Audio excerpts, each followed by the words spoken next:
Previous class में हमने सीखा था कि सपोर्ट एंड रेजिस्टेंस क्या होता है और क्यों हम बस सपोर्ट पर ही बाय करते हैं। इस वीडियो में हम सीखेंगे कैसे सपोर्ट एंड रेजिस्टेंस को यूज करके हम ब्रेकआउट ट्रेडिंग कर सकते हैं। जैसा मैंने प्रीवियस वीडियो में भी कहा था कि सपोर्ट एंड रेजिस्टेंस बहुत इंपॉर्टेंट टॉपिक है और अगर हमने बस सपोर्ट एंड रेजिस्टेंस पर ही ट्रेड करना ढंग से सीख लिया तो बस अकेले इसी कॉन्सेप्ट से हम एक अच्छे सक्सेसफुल ट्रेडर बन सकते हैं। इस वीडियो के एंड में एक स्पेशल बोनस भी है, तो उस स्पेशल बोनस को अचीव करने के लिए वीडियो लास्ट तक देखिएगा। गाइज, मेरा नाम अल्पा गर्ग है और मैं एक पार्ट टाइम ट्रेडर हूं और full time housewife. The housewife trader channel पर मैं एक complete stock market course upload कर रही हूं, जिसमें मैं बस वही बातें शेयर करूंगी जो मैं अपनी ट्रेडिंग में यूज करती हूं, जिनके थ्रू आप भी मेरी तरह बस 1-2 घंटे लगाकर शेयर मार्केट से पैसा कमा सकते हैं। चलिए समझते हैं कि हम कैसे सपोर्ट एंड रेजिस्टेंस को यूज करके ब्रेकआउट ट्रेडिंग कर सकते हैं। सबसे पहले समझते हैं कि ब्रेकआउट क्या होता है। जब भी कोई स्टॉक एक प्रॉपर्ली डिफाइंड रेजिस्टेंस को ब्रेक कर देता है और न्यू हाई प्राइस अचीव कर लेता है, उसे हम ब्रेकआउट बोलते हैं। इसमें सबसे जरूरी बात है कि हम प्रॉपर्ली डिफाइंड रेजिस्टेंस किसे बोल रहे हैं। एक प्रॉपर्ली डिफाइंड रेजिस्टेंस वो एरिया होता है जहां से प्राइस बार बार नीचे गिर रहा हो। मैं रेजिस्टेंस केवल उसी एरिया पर ड्रॉ करती हूं जहां कम से कम 2 बार प्राइस टच करके नीचे गिर गया हो।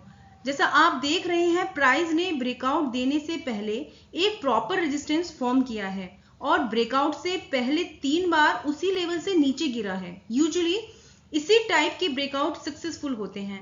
मैं एक बार रिपीट कर देती हूं, कोई स्टॉक जब एक प्रॉपर्ली डिफाइंड रेजिस्टेंस को ब्रेक करके नया हाई बनाता है, उसे हम ब्रेकआउट बोलते हैं। चलिए एक एग्जाम्पल से समझते हैं।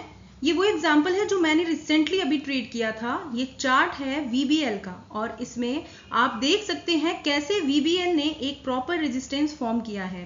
प्राइस बार बार 840 से 860 के लेवल से नीचे गिर रहा है और 2 बार प्राइस के नीचे गिरने पर मैंने एक रेजिस्टेंस ड्रॉ कर लिया था एंड यू कैन सी इसके बाद प्राइस फिर 2 बार उसी लेवल से नीचे गिरा है।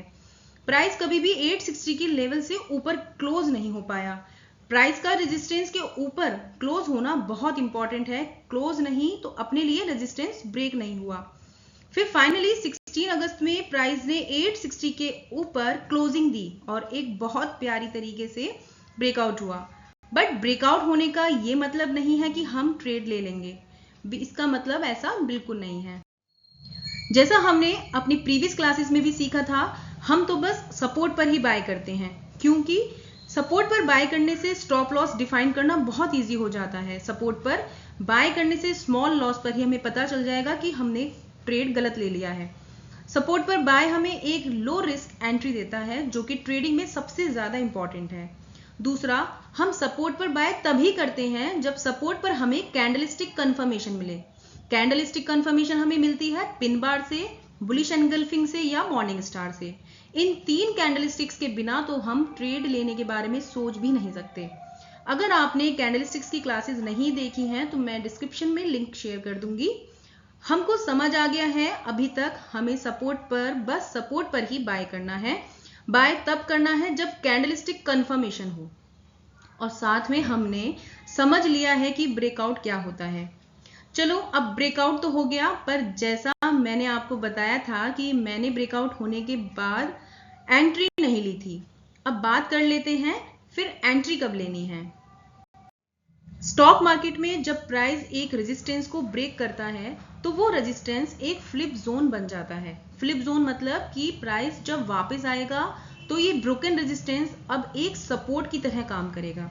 जैसा कि आप रेड हाइलाइटेड पार्ट में देख रहे हैं, प्राइस जब नीचे से ऊपर इस रेजिस्टेंस एरिया की तरफ आ रहा था तो रेजिस्टेंस ने काफी अच्छा काम किया और प्राइस को हर बार नीचे गिरा दिया, पर ब्रेकआउट होने के बाद यही रेजिस्टेंस एक सपोर्ट में कन्वर्ट हो गया। आप ग्रीन हाइलाइटेड एरिया में देख सकते हैं कि कैसे प्राइस जब वापस सेम जोन पर आया तो इसी एरिया ने सपोर्ट की तरह काम किया। तो रेजिस्टेंस जब ब्रेकआउट के बाद सपोर्ट में कन्वर्ट हो जाता है तो फ्लिप जोन भी कहलाता है, और हम इसी फ्लिप जोन पर कैंडलस्टिक कंफर्मेशन के बाद एक लो रिस्क एंट्री भी ले सकते हैं।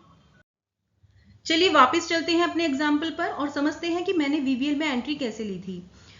जैसे मैंने आपको बताया था कि 16 अगस्त में वीबीएल ने प्रॉपरली डिफाइंड रेजिस्टेंस को ब्रेक कर दिया और ब्रेकआउट के बाद ये रेजिस्टेंस फ्लिप होकर एक सपोर्ट बन गया। और जैसा हमें पता है कि हम तो बस सपोर्ट पर ही ट्रेड लेते हैं, तो अब हमें सपोर्ट पर प्राइस आने का वेट करना है और साथ में जब सपोर्ट पर प्राइस हो तो हमें एंट्री लेने के लिए कैंडलस्टिक कंफर्मेशन भी चाहिए। तो वीबीएल के केस में हमने भी वेट किया और जैसे आप देख सकते हैं कि वीबीएल ने 28 अगस्त को एक बहुत ही सुंदर पिन बार कैंडलस्टिक के साथ हमें कंफर्मेशन दिया और नेक्स्ट पिन बार का हाई ब्रेक होते ही मैंने इसे परचेज कर लिया था। और मेरा स्टॉप लॉस पिन बार एक लो के 1% नीचे था। मैं अभी भी इस ट्रेड में ही एक्टिव हूं। मैं आपको पुराने वाले एग्जांपल्स भी दे सकती थी, पर वीबीएल क्योंकि मेरा अभी रनिंग ट्रेड है तो मुझे लगा कि इसको डिस्कस करना ही सबसे बेस्ट रहेगा। आई होप कि आपको breakout trading using support resistance अच्छे से समझ आ गया होगा। हमें ब्रेकआउट होते ही बाय नहीं करना है, हमें वेट करना है कि प्राइस वापस कब ब्रोकन रेजिस्टेंस पर वापस आए और हमें कैंडलस्टिक कंफर्मेशन दे। कैंडलस्टिक कंफर्मेशन के बाद ही हमें सपोर्ट पर बाय करना है। अगर आपको ये वीडियो अच्छा लगा हो तो please like this video and subscribe my channel.